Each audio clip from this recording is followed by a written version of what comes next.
Now Trump is starting negotiations. Now the Europeans and Zelensky are saying, oh my God. Well, Europe should have been negotiating. Out of the 720 members of the European Parliament, which one of them, majority of 500 of them, they vote to continue this war, to keep sending weapons. Let me mention a secret to the members of Parliament. If the United States stops, the war's going to stop. All of this came about because of American arrogance and stupidity. This goes back 30 years. If people really think that this started on February 22nd, 2022, my God, they could understand what it means for my country, the United States, to have been engaged in 100 regime change operations since the end of World War II. 100. In March 2022, the Russians and Ukrainians say, okay, we can settle this on the basis of Ukrainian neutrality. The United States and Britain told Ukraine, don't sign that agreement. Fight on. How should we think about foreign policy as Europe? If Europe acts like 27 individual countries, I'm sorry, it's going to get picked to pieces. How's it going to deal with Russia? How's it going to deal with China? How's it going to deal with the United States, if I could put it quite bluntly? The past ideas of Biden were the unipolar world. The current ideas are we take what we want. If we want Greenland, Canada, Panama, Gaza, we take it. Europe is going to need to have diplomacy. Not delusional diplomacy. Can I call it grown-up diplomacy? Not childish diplomacy, not propaganda-based diplomacy, not slogan-based diplomacy, not Russophobic diplomacy or Sinophobic diplomacy, but real diplomacy. NATO should have been disbanded in 1991 when the Warsaw Pact was disbanded and when the Soviet Union ended. The goal of NATO, of the U.S., it is to surround Russia. If you look at the Black Sea, you would have Ukraine, Romania, Bulgaria, Turkey, and Georgia completely surrounding Russia. For the United States, this was a game. For Russia, this is core national security. Who do you think is going to win? Who are you? I know a lot of people know you, but introduce yourself. It's interesting to see how you introduce yourself. I'm Jeff Sachs. I'm a professor at Columbia University and have been involved in global affairs and economic development for a long time. So, I'm very excited today because you are not, with your brain, you are not only just giving your opinion, but you recently and for a long time, you are influencing also politics, which is amazing, just with your intellect and your opinion to influence politics around the world without being in big positions in politics. So it's amazing. I'm very excited. But there is a lot of news that we need to talk about. And recently you didn't give talks about the recent news about Ukraine and all this stuff. So how do you see the current state of the negotiations that is happening now without Europe, just with Russia and United States? Explain everything about this. Well, first, thank God there are negotiations. This war can end. And Europe should have been involved in negotiations with Russia, but it said no. Ukraine should have been involved with negotiations with Russia, but Zelensky actually issued a decree back in October 2022, no negotiations. So there were no negotiations. Now Trump is starting negotiations. Now the Europeans and Zelensky are saying, oh my God. Well, Europe should have been negotiating. My advice to Borrell for years was go to Moscow, go talk. You're the diplomat.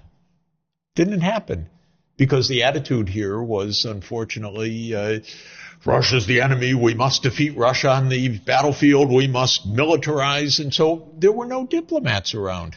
All the people who called themselves diplomats were basically arms salesmen. They weren't engaged in diplomacy. Now we finally have some diplomacy started. It's good. It's crazy to me a lot, like majority, like out of the 700 members of the European Parliament, which one of them, 720, majority of 500 of them, they vote to continue this war, to keep sending weapons. So it's no wonder that they don't want us into negotiation. And I heard let me mention a secret to the members of parliament. If the United States stops, the war is going to stop. The United States has provided the arms, the financing for the armaments, the logistics. The Europeans can talk about continuing the war. I think it's a tragedy if they do, but it's not going to happen, actually. The war will end.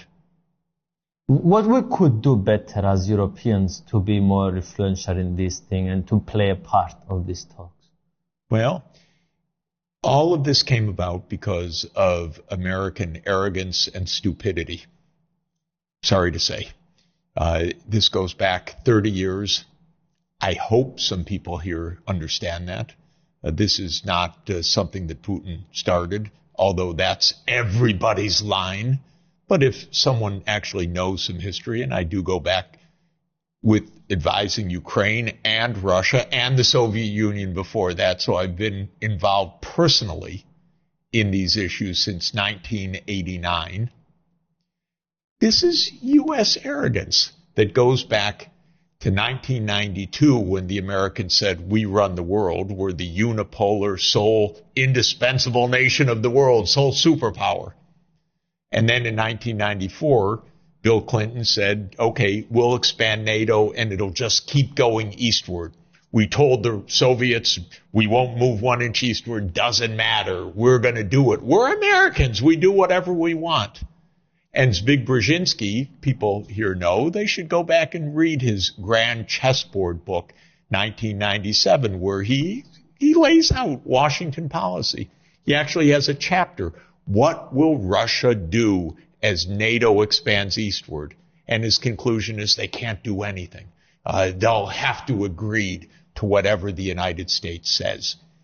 So people should learn a little bit of history. They should understand that the United States, their ally, destabilized the nuclear arms control framework in 2002 by unilaterally withdrawing from the anti-ballistic missile treaty. This was the single most destabilizing action by the United States, even more than so many other terrible things, because the nuclear arms framework is the centerpiece of stability with Russia.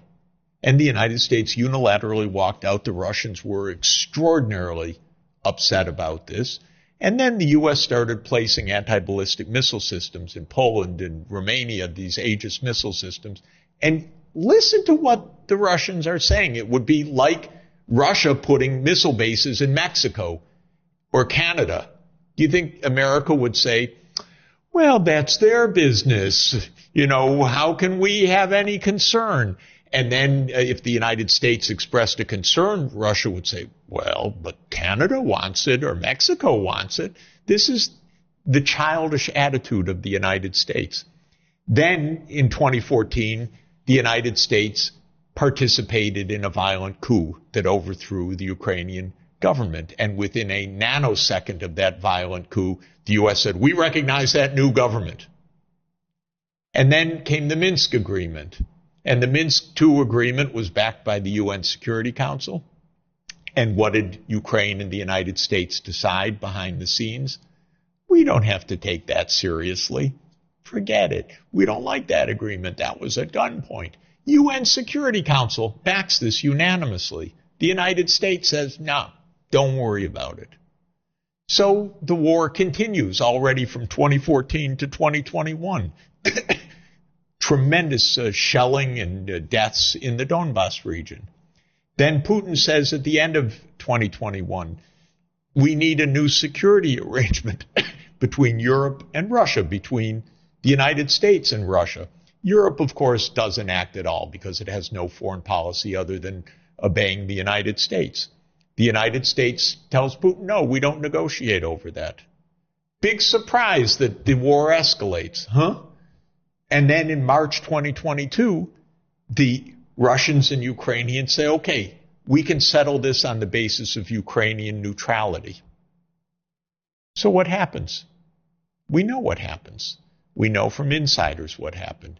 The United States and Britain told Ukraine, don't sign that agreement. Fight on. This is even the words of one of the biggest bumbling idiots of our modern statesmanship, Boris Johnson, who says Western hegemony depends on this.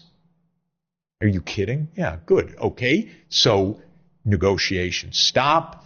Ukraine leaves the negotiating table.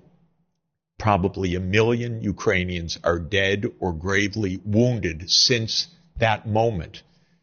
Zelensky issues a decree because he rules by martial law. We say it's a democracy. He rules by martial law. And by martial law, he issues a decree. No negotiations with Russia. How clever. What about Europe's negotiators? Well, I'm sorry, but Mr. Borrell was not negotiating with Russia. He was warmongering. We're blackmailing. Annalisa Baerbock, foreign minister of Germany. A word of peace? No, we will never negotiate until this moment. Okay, so finally negotiations are started. Maybe Ukraine will be saved by all of this. But the issue here is there's a history to this. If people really think that this started on February 22nd, 2022, my God, they could learn a little bit, that there's a little bit of background to this. They could understand what the U.S. is. They could understand what it means for my country, the United States, to have been engaged in 100 regime change operations since the end of World War II. 100. These are documented. This is, you destabilize regimes, you make coups. This is the game. They might even read the New York Times, which once in a while tells the truth, like the story about the CIA operations all across Ukraine aimed at destabilizing Russia. Is this how we behave as grown-ups in this world? Come on, this is so dangerous. So we shouldn't follow what the U.S. was doing as Europeans? This is basically what you are saying? Of course, Europe should have a foreign policy, but a grown-up foreign policy. A grown-up foreign policy means you actually sit down and discuss your concerns with the other side. You don't just make hate speech or say, you're evil. You're Hitler. That's not negotiating. The idea that, negotiation is appeasement is Hitler, this is the only thing, so never talk to the other side. This is a little primitive in this world. Really primitive. But what's sad, I love Europe, and I am trying desperately for years to say to Europe, the U.S., you're going to put everything in that hand. You don't understand how the U.S. works. I'm sorry to say I was right. Now they're running. Oh my God, how could they do this? And I would say, how could you not understand? Maybe because I'm an American, I've lived through the Vietnam War. I've lived through the Contra Wars. I've lived through the 2 Iraq wars. I lived through the U.S. destabilization of Syria. I've lived through the U.S. destabilization of Libya. I've lived through the U.S. invasion of Afghanistan. I've lived through the U.S. complicity in this massacre underway in Gaza. I've lived through every one of these. What would they like to know? That that's their great ally and shared values and all the rest? No, I'm afraid not. Europe needs a foreign policy. So I'm stupid, 24 years old, even though I'm a member of the European Parliament. But can you explain me simply how should we think about foreign policy as Europe? Because we don't really have a common army. It's a bit complex. How we should act as foreign policy, in your opinion, in Europe? Yeah, first of all, it's a complicated, multipolar world with many great powers, not one. So it's not just the United States, but it's also Russia, it's China, it's India, and it should be Europe. Europe is a region of 400, of course, Europe is a region of 450 million people. It's got an economy that is around $20 trillion. It is the center of world culture and civilization, and it has foreign policy needs and risks. And just saying, okay, we let the U.S. take care of all of this is not going to work.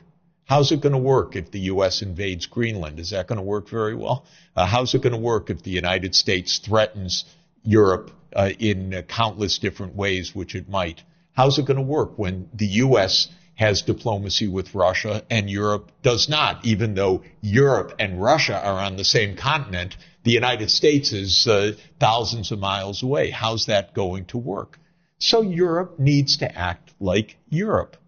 If Europe acts like 27 individual countries, I'm sorry, it's going to get picked to pieces.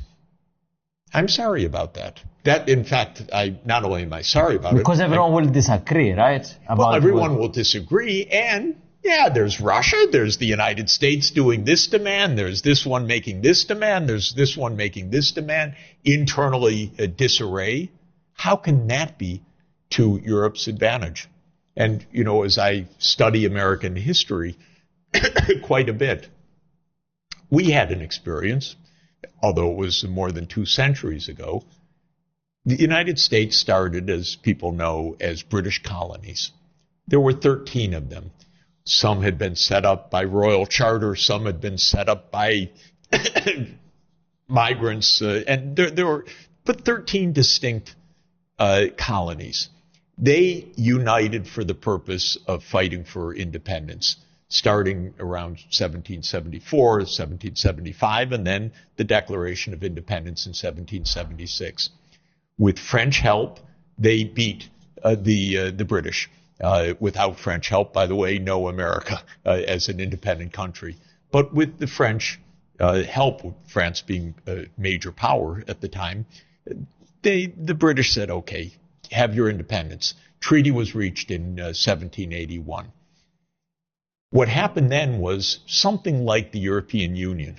The 13 formed a kind of union, but it was a confederation, and the governing constitution was called the Articles of Confederation. It was very weak.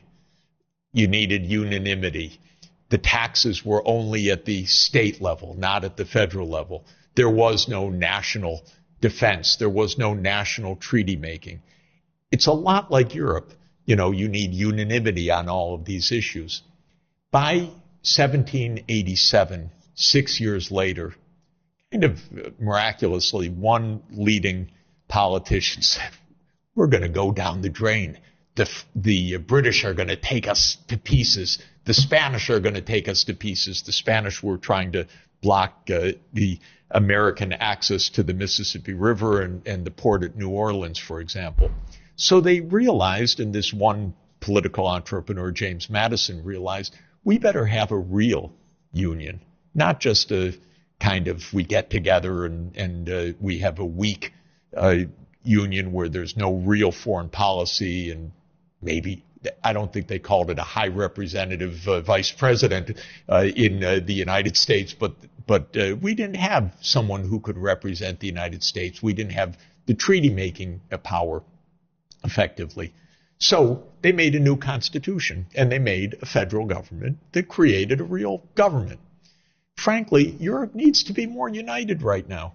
How's it going to deal with Russia? How's it going to deal with China? How's it going to deal with the United States, if I could put it quite bluntly?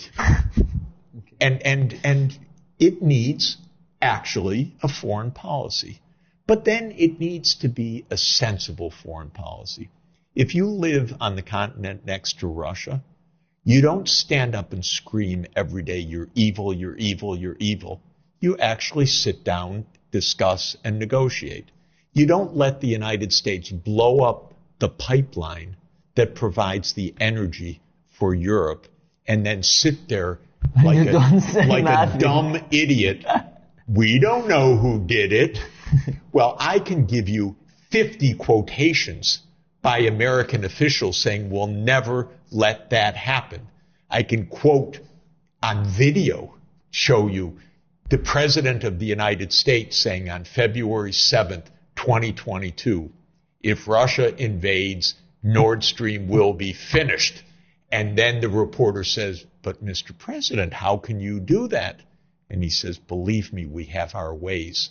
If Russia invades, that means tanks or troops crossing the border of Ukraine again. Then there will be no longer a Nord Stream 2. We will bring an end to it. How will you do that exactly? Since the project and control of the project is within Germany's control. We will. I promise you, we'll be able to do it. Is that a clue? Well, the Europeans couldn't figure that out, that little clue. There's Chancellor Scholz standing next to Biden. Quiet. He heard all of this. Then the pipeline gets blown up. We don't know who did it. We don't know. And then there are the investigations, but those have to be kept secret, even from the Bundestag, even from the public, even from the United Nations. This is not foreign policy. This is not foreign policy. This is doing what the United States wants, but now you obviously can't just follow Trump. Obviously. They thought naively they could follow Biden. I could have told them, and I did tell them repeatedly, no, you can't. You should understand the United States. You should understand how weak the foreign policy is. You should understand how crazy the idea of U.S. unipolarity is. Understand this. You know what I was told here? Don't talk to me anymore. Because to be anti-American, I'm not anti-American. I'm an American citizen. I have my job. I have my family.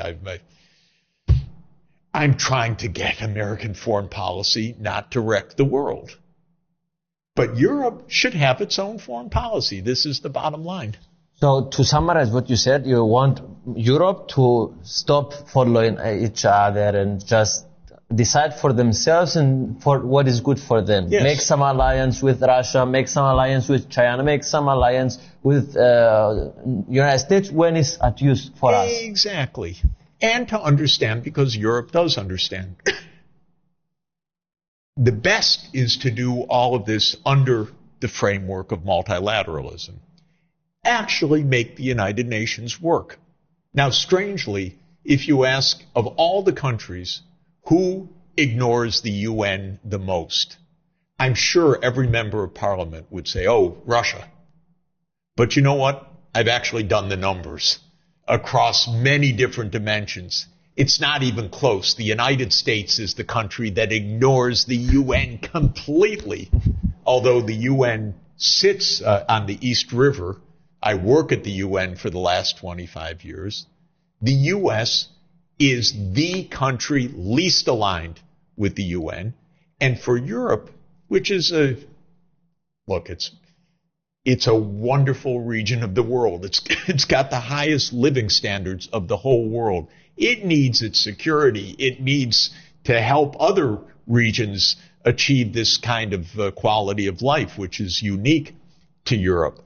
But to do that, an effective United Nations is the most important way. And so when I say be Europe in a way that promotes also a global rule of law, a global multilateralism, and stop just ducking under the United States, whatever the U.S. does. And if you see a coup led by the United States, don't just stand there and say, we can't say anything. That's our ally. We share values with them. If you see pipelines being blown up, if you see regime change operations, you can't just say, that is normal. If you see the U.S. complicity in what Israel is doing in Gaza, which I believe is a genocide, you don't just sit there. You have your own policy. If you see, after negotiating with Iran, the JCPOA in 2016, and then Trump comes in 2017, blows it off, You don't just sit there quietly and say, that's our ally, the United States. We can't say anything. You have to have a European policy. Sometimes the U.S. will do things right. Sometimes they won't. Sometimes the U.S. may do something in the global interest. Often the U.S. won't. The U.S. just walked out of the Paris Climate Agreement. Where's Europe on this? Well, maybe they mumble a few words, oh, we don't like that. But that's our ally, the transatlantic relationship. I don't want Europe and the U.S. to be enemies. I want Europe to be a unified Europe as one of the great power centers of the world, because I do believe in Europe, and I do believe what Europe stands for, sustainable development, is crucial and can work for the world, but not if it's all subservient to some crazy ideas in Washington. The past ideas of Biden were the unipolar world. No. The current ideas are we take what we want. If we want Greenland, Canada, Panama, Gaza, we take it. Well, this is not going to work either. So Europe is going to need to have diplomacy. But if the diplomacy is only shouting against Russia, believe me, that's not diplomacy. That's not effective. Not delusional diplomacy. Diplomacy based on ground truth. Can I call it grown-up diplomacy? Not childish diplomacy? Not propaganda-based diplomacy? Not slogan-based diplomacy? Not Russophobic diplomacy or xenophobic diplomacy? But real diplomacy? You spoke about Trump. Did it surprise you, and how Trump thinks about his foreign policy in a way?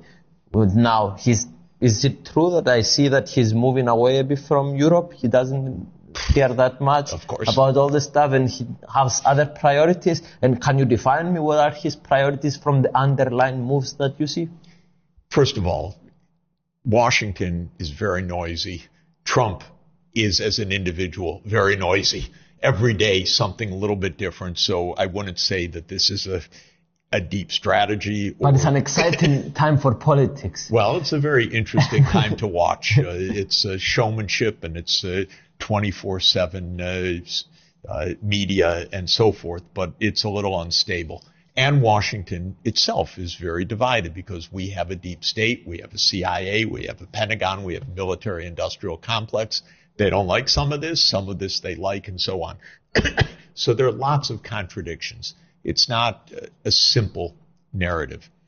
But the most basic points of Trump, I think, are the following.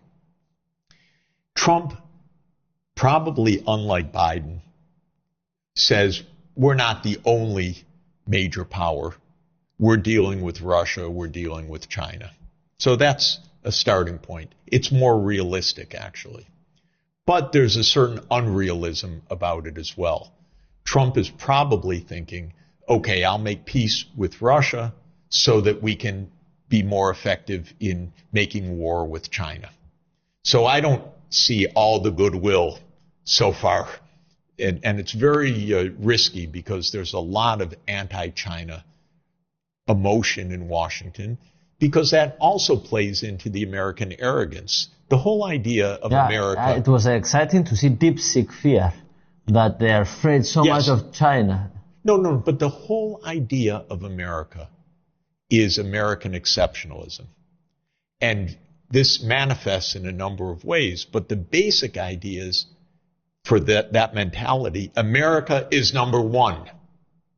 And so China's the biggest affront to that, more than Russia. So part of what's going on with Russia is we normalize with Russia so that we can focus on China, but not in the right way, but in a dangerous way. So it's not, you're afraid. It's not all a safe world right now. Second thing is there are three big hotspots in the geopolitical world. There are other hotspots like Sudan or Democratic Republic of Congo, which are major conflicts, but not geopolitical in quite the same way. So the three big geopolitical conflicts are the U.S. war with Russia in Ukraine, because that's a U.S.-Russia war. That's a war over NATO enlargement fundamentally. The second is the war in the Middle East, which is basically Israel's war to crush the Palestinian people forever. That's the basic idea. And the U.S. has sided with that for decades because the U.S. is in the hands of the Israel lobby to a very weird, really weird, and very discouraging extent. The third conflict is the U.S.-China competition. What's that about? China's not doing anything bad to the U.S. It's not invading the U.S. It's not threatening the U.S. It's just too big. It's too successful for the U.S. It is a bigger economy measured in purchasing power prices. That's an affront to the United States. I can only tell you it's almost a neurotic reaction because China's too successful for the United States, so it has to be confronted. So those are the areas, and Europe doesn't show up in this, partly because Europe has been so subservient to the United States over decades that Trump doesn't even recognize Europe. He says, what's that? Why should they be at the negotiating table? Who are they? So the whole thing all he wants from Europe is buy more American weapons. So he's an arms salesman. But other than that, I don't think that there's much interest. Europe. That's why he's asking for everyone to increase the budget of NATO. Right? Of course. And by the way, of course. But one thing for sure and quite serious, Europe should have its own defense, not NATO. It should have a European defense. And when it makes procurements, it should be European, not American procurements. If Europe's smart, why are you spending... You don't like the NATO alliance? It's not useful it's only useful for the US. NATO should have been disbanded in 1991 when the Warsaw Pact was disbanded and when the Soviet Union ended. What was NATO? NATO was to prevent a Soviet invasion of Europe. Russia was not invading Europe. Even now, the bop that you hear from the British or others, this is absurd stuff. Of course, Europe has security interests. Europe wants to make sure that the Baltic states are safe. So do I. But those are specific security issues that should be discussed with Russia, with the Baltic states, under a framework like the Organization of Security and Cooperation in Europe. That is not a NATO business, especially when the goal of NATO, of the U.S., is something completely different.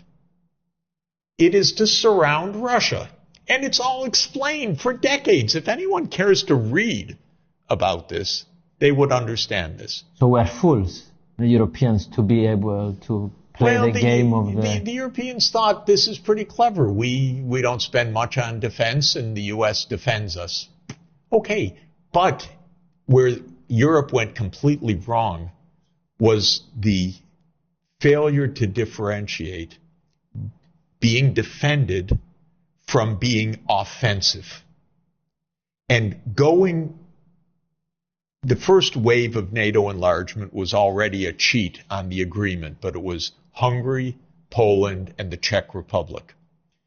The Russians said, we don't like this. You told us no. But how much did they complain? A bit. But these are countries not on their border. Then the next wave, that got right up to the collar because that was the three Baltic states, Estonia, Latvia, Lithuania, and it was also Black Sea countries. So starting this action in the Black Sea, Romania and Bulgaria, and it was Slovenia and Slovakia.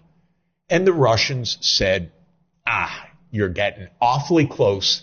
You promised you wouldn't do this. And in 2007, Putin made a famous speech at the Munich Security Conference, said, don't go any farther. Stop. Of course, when the United States hears this, what do they say? We have to go farther. No one tells us what to do. Believe me, this is the American mentality. I grew up in that country. I understand. And so in 2008, at the Bucharest summit, as Biden was saying a lot of times, we are the goddamn United States of America. Exactly. 2008, in Bucharest, Chancellor Angela Merkel knew this is very dangerous because the U.S. wanted a commitment to Ukraine and to Georgia. She resisted. Many European leaders resisted. Many talked to me about the meeting afterwards. And then in the end, Europe folded its hand because the U.S. calls the shots. And in 2008, in the Bucharest NATO summit, the fateful promise was made that Ukraine and Georgia would become part of NATO. Why Georgia? Okay, this is also good geography. Georgia. Why Georgia? To surround Russia. Because if you look at the Black Sea, you would have Ukraine, Romania, Bulgaria, Turkey, and Georgia completely surrounding Russia. Now, why would you do that? Because a geographer would tell you, Brzezinski would tell you, that ends Russian power in the Eastern Mediterranean and the Middle East. That surrounds them. This is clear. And by the way, it was exactly the idea of Palmerston and Napoleon III in 1853 in the First Crimean War. This is the Second Crimean War we're fighting right now. It was exactly their idea. Take the Russian fleet out of the Black Sea. We're doing it again. This is primitive stuff. Do we really have to have this war? But now Trump understood that is not the danger, Russia, the big danger. Exactly. It's China, the danger. So he's removing the focus from there. And one should understand, and this is really the point, and it's really the tragedy. For the United States, for Brzezinski and others, this was a game. He called it a chessboard. This is a game. For Russia, this is core national security. Okay, now you're fighting right on Russia's border. One side, it's core national security. The other side, it's a game. Who do you think is going to win? The Russian people that they think is an existential threat to them. Thank you. A little obvious. I said this to the Ukrainians repeatedly. I said this to Borrell repeatedly. I said this to many European leaders repeatedly. But there was not independent thinking allowed because this was a U.S.-led game, because Europe didn't have a foreign policy. So just to summarize everything you said, so you're saying that Europe needs to get out of NATO or form their own kind of exactly. army. Europe needs its strategic autonomy, I think is the technical phrase. It needs its own military and defense policy. It needs its own military and defense industries, by the way, not to be spending 80% of its outlays on the United States. That's our business. That's what Trump's an arms salesman. But Europe needs to be able to develop its own capacity. And then Europe is one of the great powers of the world. And it should sit down with Russia and say, we have security issues. We don't like our eastern border. It feels vulnerable. What shall we do about it? How are we going to have relations that are stable? Because for Russia, it's also an issue positive to have stable relations. Russia just saw the U.S. pushing further, putting its missile systems, putting NATO enlargement, leaving the Intermediate Nuclear Force Agreement, leaving the ABM agreement. Europe wouldn't acknowledge any of those provocations because the only word you could use in Europe is unprovoked. So if Europe is grown up in this, if I could use the expression, and Europe is 2,000 years old, and the United States 200 years old, so Europe really should be 10 times more grown up than the United States. It should act as Europe, and it should negotiate with Russia. It should negotiate with China. It should negotiate with the United States. It should promote multilateralism and the United Nations. It should have its military defense, no doubt about it, but it shouldn't farm it out to the United States. I'm a bit afraid of what you're saying because we are stupid, and it's proven that we are stupid, and we are going as a double-edged sword to have an army and to use it in the wrong way. By the way, Europe is not stupid. Europe, our leaders, it has a very bad habit of fighting inside Europe. That is fighting inside Europe, meaning? Meaning too many wars inside Europe. Since the fall of the Western Roman Empire in 476, it's been pretty fragmented, nonstop war. So there was 100 years of relative peace, partly based on European imperialism outside of Europe. But since 1945, the best peace, real peace. And Europe now should take that, strengthen the European institutions, not weaken them, but also understand that in our world today, you need a strong and independent Europe, which is reflecting European security issues. I don't say that the issues with Russia are non-existent. If I were the Baltic states, I'd be worried. But Russia invading France, I don't think so. Russia invading Western Europe, no way. So there are real issues. And the real issues are, how do we make sure that this boundary is not a conflict line, but a proper line, a mutually respectful one? Well, to my mind, frankly, you wouldn't freeze $300 billion of Russian assets in Belgium, in Euroclear. You wouldn't taunt Russia every single day as if there weren't other reasons for all of this.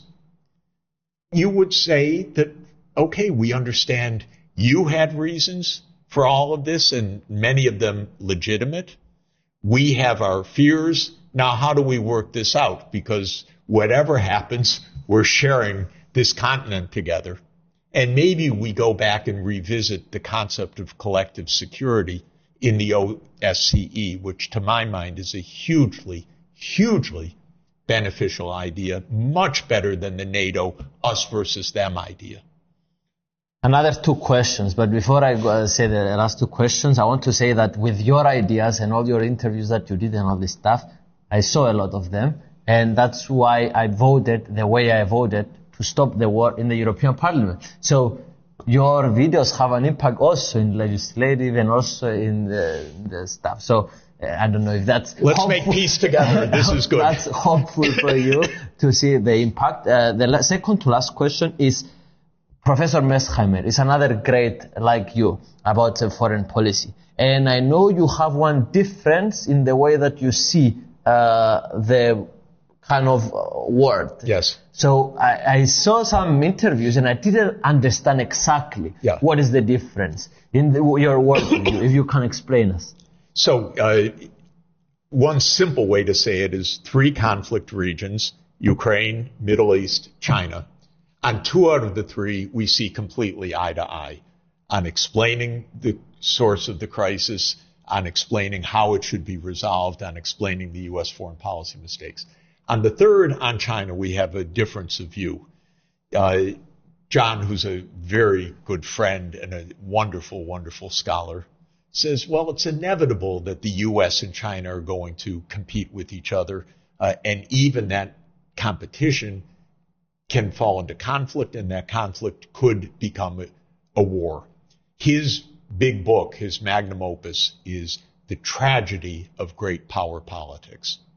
My view is no tragedy. We must not have a tragedy, especially, if I could say, in the nuclear age. No tragedy, no war with China. We have to absolutely say we're not going to have a war with China, so we have to take steps, both sides, not to provoke each other. So my view is, for example, the U.S. should stop arming Taiwan. Because Taiwan could very well become the Ukraine of East Asia, the place where there's the war between the U.S. and China.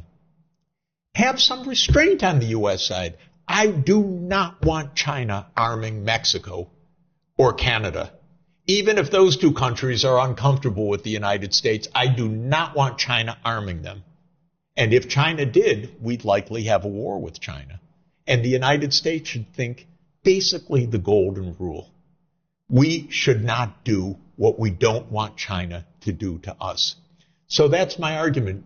John's argument is, it's inevitable. Who follows the golden rule? We're going to have a conflict. I say, John, it's a kind of a self-fulfilling prophecy. He says, yeah, it is. I said, John, it's a tragedy.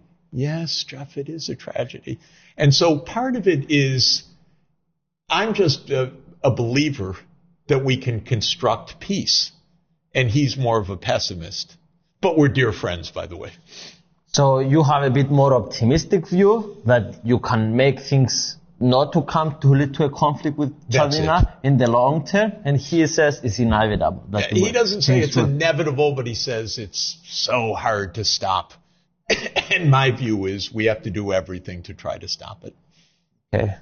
I want to say, before the last question, that this, from the bottom of my heart, thank you. I love you, and this was an honor. Well, it's great to be with you. Thank you so much. And congratulations on being the voice of young people in Europe and also just helping to understand these issues, which is so great. Yes, more information, especially like this, grounded, is always good. And transparency. So, the last question is, you are going to die in 30 seconds. If this was true, what your last words in this planet you wanted it to be?